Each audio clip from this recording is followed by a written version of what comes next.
so many opinions on Roger Goodell right now, so many opinions on Deshaun Watson and the recent ruling from Sue L. Robinson. But to explain Roger Goodell's behavior, think about dictators such as North Korea's Kim Jong-un. They often have to do some unsavory things to stay in power. And moreover, these things tend to be effective. Otherwise, why do these dictators even do them?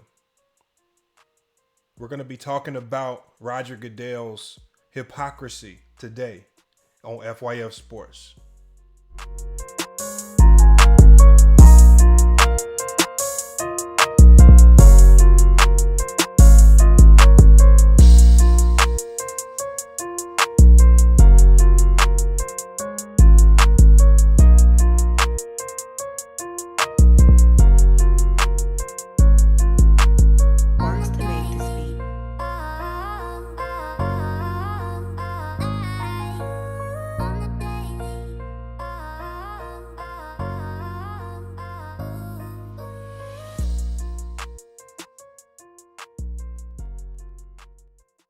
While Roger Goodell has tried to implement a forceful regime, it has been severely tainted with hypocrisy.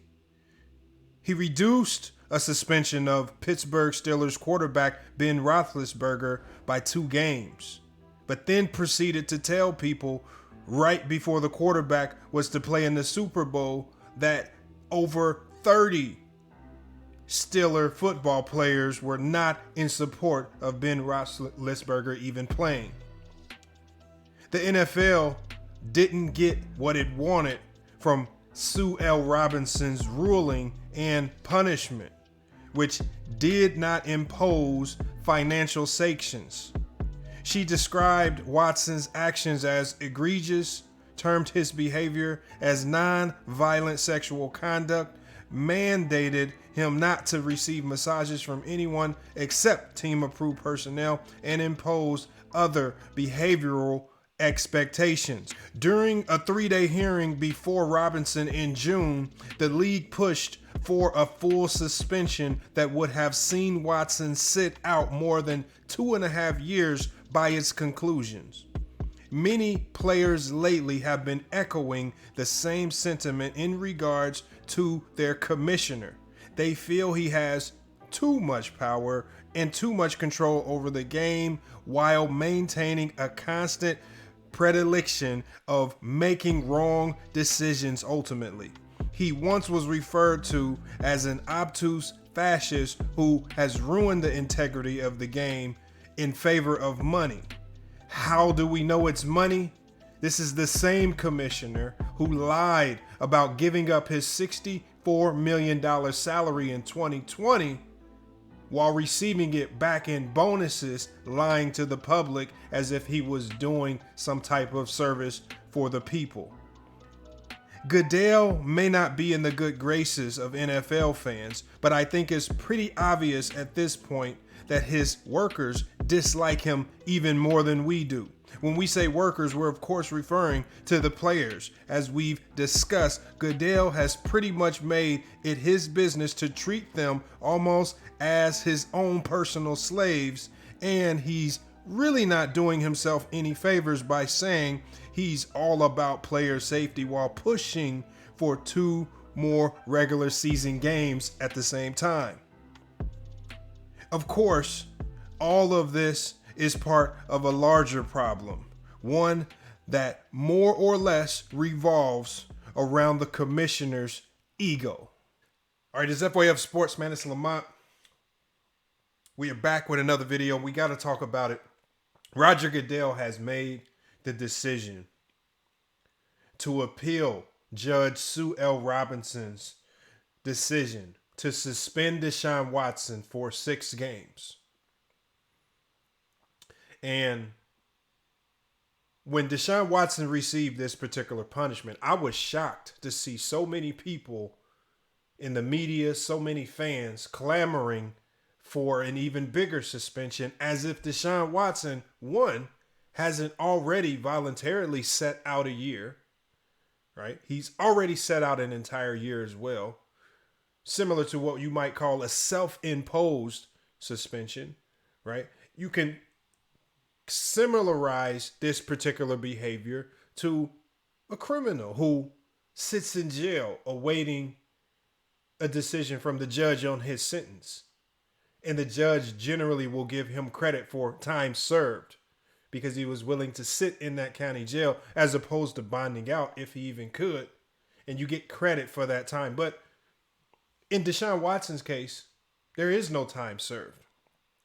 And essentially, the NFL, going into this process, wanted an indefinite suspension, an open-ended suspension where they can dictate the terms of Deshaun Watson coming back. And why was that particular punishment so strange in the eyes of Judge Sue L. Robinson? Because as a judge, as an arbitrator in this particular case, she's used to working with the law. And in the legal system, things operate based on precedent. What's happened in the past is generally what you want to continue to do, especially if laws are the same, or even if laws have changed, you want things to be consistent. And in this case, there was a renegotiated CBA in 2020. Some things were changed. Definitions of what constituted nonviolent sexual conduct. These things were all defined in the CBA. She clearly broke these things down. The one thing that wasn't clearly defined was the penalty for this conduct. So when there's no defined penalty for this conduct, the only thing that she can do is base the punishment on the precedents that was set in the past. And so when you look back to cases like Ben Roethlisberger, as we mentioned before, whose suspension was actually reduced by Roger Goodell, when you look to other cases around the league, she saw that the standard suspension for non-violent sexual misconduct was 3 games. She essentially doubled it with no monetary fines. And then now we have the backlash. Now we have, whether you're a Browns fan, football fan, I don't even know where the backlash is stemming from. There are so many people who want to disregard precedents. And they once again want to give Roger Goodell full control, full power to make these kangaroo court type decisions on player punishments when he clearly worked with the NFL Players Association to come up with a process that prevented this type of optic, that prevented the optic of him always intervening and imposing punishments on players that were deemed unfair, and in some cases were deemed a bit racist. So they set this system up. But now, in the first true test of this new system that's been newly implemented, where an independent arbitrator, and not just any arbitrator, an arbitrator that Roger Goodell set in place to oversee this proceeding and decide and impose a punishment. The very first case, it fails. And Roger Goodell can't even, he can't even abide by the terms of a process that he created. And he's always had this ace in his back pocket, right? There was an ace he could keep in his back pocket in situations where if the ruling was so egregious, he could intervene. And he's already pulled that ace out of his back pocket. And again, there's no limit to how many times he can use this ace. He can do it every single time.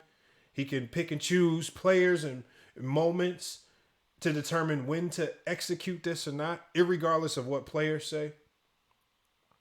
And because of public backlash, because of public outcry, he's choosing to use this ace up his sleeve. And he wants to hit Deshaun Watson with one of the most staggering penalties that we've seen in NFL history. It would be essentially close to a 2.5 year ban, possibly longer, if Deshaun Watson doesn't meet certain stipulations. And he's also trying to hit him with a hefty $10 million monetary fine, which was his salary from the previous year. So he's already been hypocritical in the fact that a process that he helped create, a process that he agreed to, he's now backtracking. He's already undermining the decision of a reputable judge, Judge Sue L. Robinson, who's worked in the legal landscape for over 40 years. So he's already undermining a decision that she's come up with, just so he can impose a sentence that's favorable to the public eye. Irregardless, he's not even taking into consideration that Deshaun Watson's already set out a year. He's not taking into consideration that a lot of these civil cases are settled. He's not taking into consideration that a majority of these cases were settled primarily because the women did not want to sit in a trial where a lot of their their information, a lot of their private information will become publicized, exposing the fact that many of them were online prostitutes, essentially, selling themselves to anyone willing to schedule and book an appointment. See, they didn't want that to get exposed. So Roger Goodell, in attempting to control this situation from the onset, right? He wanted to control the information that Sue L. Robinson could even utilize in making her decision. So what does he do? He narrows her decision down to 4 women. 4 women where he could say the NFL investigators did a full investigation and this is what the conclusion was. And it's not like Sue L. Robinson could go outside of the information that was provided to her from NFL investigators. She simply analyzed the information that was presented to her. She was not able to analyze the information for the cases of all 24 women. Roger Goodell hand selected 4 and then finessed all of the information, right? He finessed all of the information in the guise of making Deshaun Watson look guilty. This was essentially a kangaroo court. Nothing was designed for Deshaun Watson to win. And the small victory that Deshaun Watson got out of this, was the 6-game suspension, was because Roger Goodell has had a history of moving the goalpost on multiple punishments with multiple people as he sees fit. And he ended up over time setting up precedents for this type of situation, which ultimately led to her saying, based on your history of how you have doled out suspensions for nonviolent sexual misconduct, based on the precedents that Roger Goodell set, we have to double your precedents and make it 6 games, not 3. So hypocritical in the fact that in situations in the past, similar in nature, he's been lenient on players. And because there was not much public outcry or backlash, he was able to escape the ire of the media. But now that all eyes are on Deshaun Watson, and in this particular case, he now wants to be all high and mighty. I want to do the right thing and lay the hammer down on Deshaun Watson under the guise of a decision that Sue L. Robinson was only able to make based on the scripted testimony of 4 women, essentially deleting all of the other 20 all of the information. What he did was he removed the women that could taint his arguments with regards to suspending Deshaun Watson. He removed all of the women that would make the 4 remaining women, at least the information that he had on the 4 remaining women, seemed less credible. He removed all of that. He's tainted this entire process the whole time. And now he wants to re-engage himself back into this situation, because he didn't get the punishment that he wanted. Now, Judge Sue L. Robinson was very clear back in June, right? If we trace this back in June, she made it very clear to the NFL,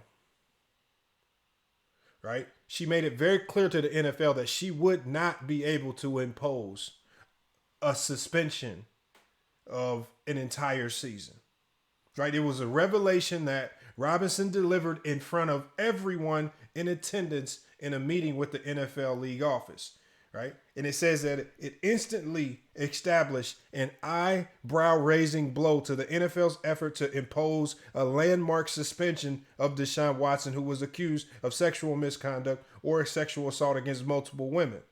So she warned the NFL after reviewing this case for so long. Is as egregious as what the information you presented and the information that the NFL shaped and molded and presented to her, as egregious as it might look, she was not going to be able to impose a sentence longer than a year. And this served as a warning to the NFL, giving the league its first chance to ponder what ultimately unfolded this past week, which was a 6-game suspension. The league was already forewarned of this. So a league appeal of Robinson's 6-game suspension, which was far less punitive than the NFL wanted, and commandeering or undercutting, one might even say, of a revamped disciplinary process that was established in 2020, designed by none other than Roger Goodell. So Judge Sue L. Robinson already put the NFL on notice of this. Yet the NFL still was publicly coming out saying that they wanted a 4-year suspension, even though she told them, based on the precedents that you set, Roger Goodell, I can't impose that type of penalty. He knew this going into the process.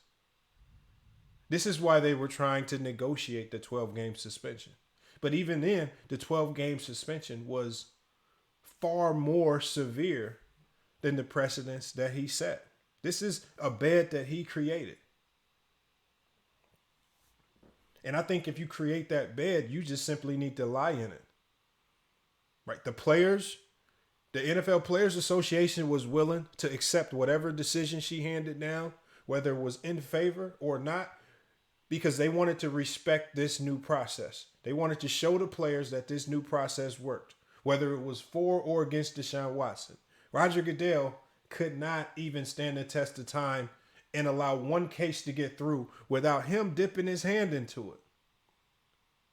And so now what Roger Goodell is going to do is he is either going to step in himself or he's going to select someone else who he thinks might make this same ruling for him. And do you guys know what that's going to create? He's going to find someone who can simply impose the sentence that he wants. And as soon as that happens, and this is something that Deshaun Watson's attorneys have already spoken about, they're going to file a lawsuit against the NFL. And this is something that's already in the CBA bylaws. It's something that they can do.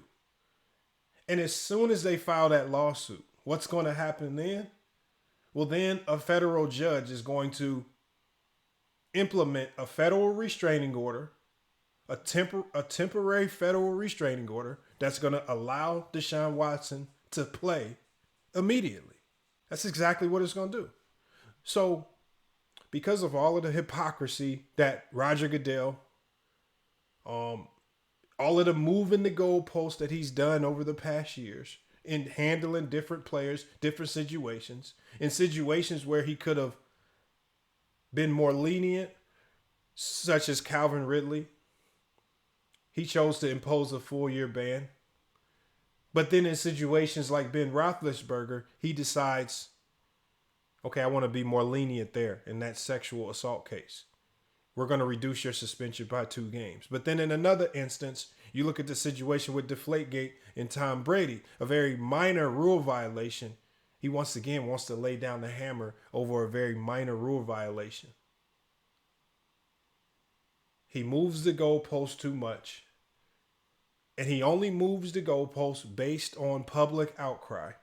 And there's no consistency. So even with him reimposing this sentence, similar to what he did with Ray Rice, how he moved the goalposts based on public outcry, it forced Ray Rice to file a lawsuit to get things shifted back in his favor, but it ultimately was never shifted back in his favor because he was never able to play another NFL game.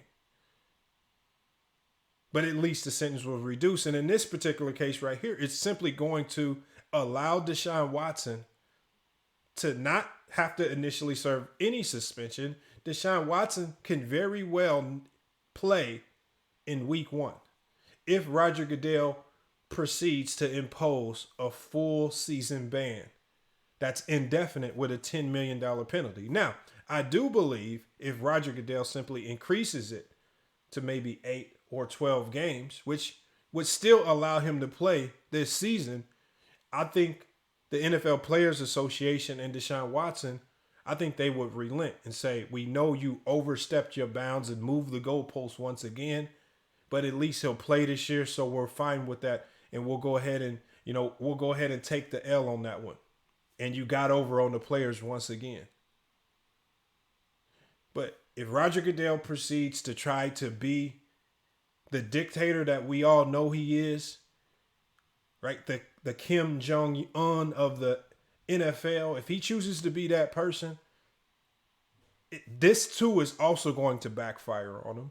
And it's going to create a longer, more drawn out situation. And you're talking about a commissioner who swears up and down he's about the integrity of the league. You're going to keep this situation in the media. You're going to keep this conversation. People are going to continuously talk about it for weeks and weeks on end because Deshaun Watson is simply going to file a lawsuit. Deshaun Watson is simply going to take you to task for moving the goalposts once again. After the CBA, after the NFL Players Association, after they all agreed to this particular process, and you're the only one not happy about the outcome because of a precedence that you set, which led to this decision. Everything points back to Roger Goodell. This is all his fault, right? Especially when we're talking about the penalty phase. If we're talking about the penalty phase and the decisions being made, all of this points back to Roger Goodell, the guy that's trying to be the dictator, the guy that's moving the goalposts based on public outcry. And now this is where we at. This is where are at with this situation with Deshaun Watson, where, again, if you've done your homework on this situation from day one, like we have, you will clearly see that there are extreme inconsistencies, right? That clearly detail a myriad of lies on the women's part, right? It also details collusion on all of the women's part, how many of these women have gotten together simply to have similar stories, right? It details women who were initially satisfied with the business that they had with Deshaun Watson, but then flipped the script and wanted to say they were victims, all because of the money that was available for them to be gotten from either Deshaun Watson or the Houston Texans. But the NFL didn't submit any of that information to Sue L. Robinson. Oh, they whittled it down to the 4 women who were able to clean up their stories the most. Who were able to, even though of the 4 women remaining, even though they still had deleted messages here or there, whether it's text or whether it's IG messages, they still were able to clean it up here or there and present a story to Sue L. Robinson that led her to believe he violated the NFL's code of conduct policy. So this is where we're at right here with this particular situation, man. Roger Goodell has created another mess. We're talking about a commissioner who is swearing up and down he's doing all of this for the betterment and the best of all the players. But it's just starting to turn into an embarrassment to me. And it all starts with him. And I think the owners of this league, as the owners, I think they really need to seriously consider finding a replacement as a commissioner. Because the one thing you don't want as a commissioner is someone who simply blows with the wind. That's the worst type of commissioner that you can have. You don't want a commissioner who only can lay down a heavy hand with public outcry. And even when we talk about public outcry, I think one of the most disappointing things to me is when you talk about all of these women's organizations and this hypocrisy all across the board. I'm not going to fully get into it now, but I'll give you one example. When you have the women's.org, how in one sense they're pushing for Deshaun Watson to essentially be erased from the NFL for the next 2.5 to 3 years, be fined massively, not make any income. But then on the flip side of that, this women's.org is also pushing for Brittany Griner to be brought back to the U.S. at all costs. And that if you're not supporting her return to the U.S., you're not American. Yet Brittany Griner has a criminal history of abuse against women. The hypocrisies are everywhere. So you ask us to support Brittany Griner, someone who has been criminally charged with abuse against women. But then when it comes to Deshaun Watson, where the legal system refused to charge him criminally in 2 counties, and there's only a civil case, which now 23 of those cases have been essentially closed and settled. But you want us to all jump on your side and go against Deshaun Watson and call for the ultimate banhammer to be placed on him. This is the type of hypocrisies that you have to deal with. And it only happens and it only stems from people who don't do research. I compel more people to do research on this situation so you can see how the NFL finessed, because there's so many people reading this ruling saying that, oh, we're so ashamed of Deshaun Watson, but they did not catch the finesse in how Roger Goodell and the NFL investigators whittled their summary down to 4 women, as opposed to using the information that they found from all 12 that they actually interviewed. You guys saw my video when I exposed with one of those 12 women that they interviewed. They also interviewed her son. And her son said that she changed her story and also offered him money to not say anything. Why wasn't that presented to Sue L. Robinson in defense of Deshaun Watson? Why wasn't that presented? That's an element that needs to be looked into, especially if you see inconsistencies with 8 of the women that you interviewed. Especially if you see inconsistencies in all 24 cases, if you look at it. Especially if you see inconsistencies in how a lot of these women have a track record. There were 6 women who've been arrested for prostitution, right? All of the women had IG pages offering sexual services. And if not outright offering them, giving the impression that that's what they're offering. But yet, none of these women went to the police, filed a police report. But yet they all jump on a civil case when there's an opportunity to get money and to slander someone's name. But Sue L. Robinson was not able to receive that side of the story. She only received the media slander, the things that Molly Karam, the things that Sarah Spain, the things that Stephen A. Smith. She only received the things that they wanted to say to kind of shade this towards saying that Deshaun Watson was guilty. But you guys, man, look, I think it's getting to the point now with this case right here that we just have to come to the conclusion that Deshaun Watson is not going to get a fair shake. Whether he's guilty or innocent, he's not going to get a fair shake in this process. Right? He set out a full year. That wasn't enough. Right? He sat in front of investigators. Right? He went through a legal process, all of these things. He still can't get a fair shake.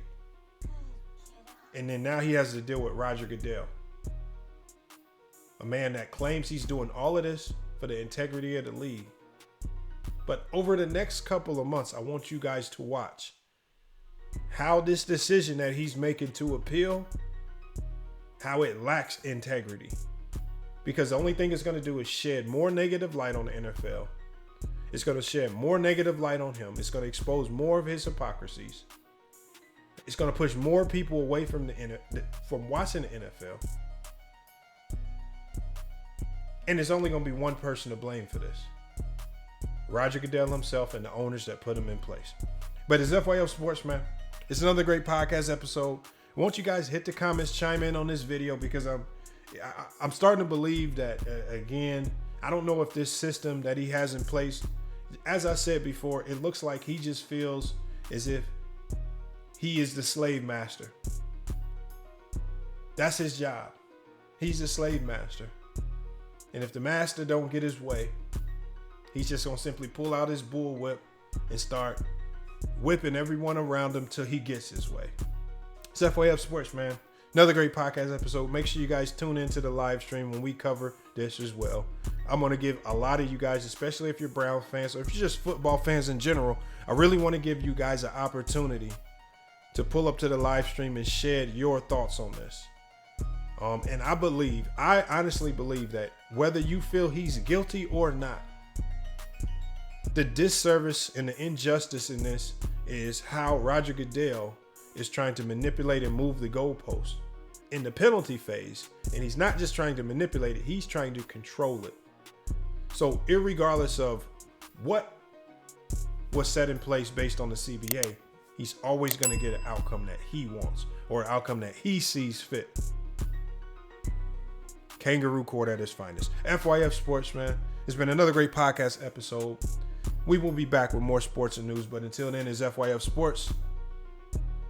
We out.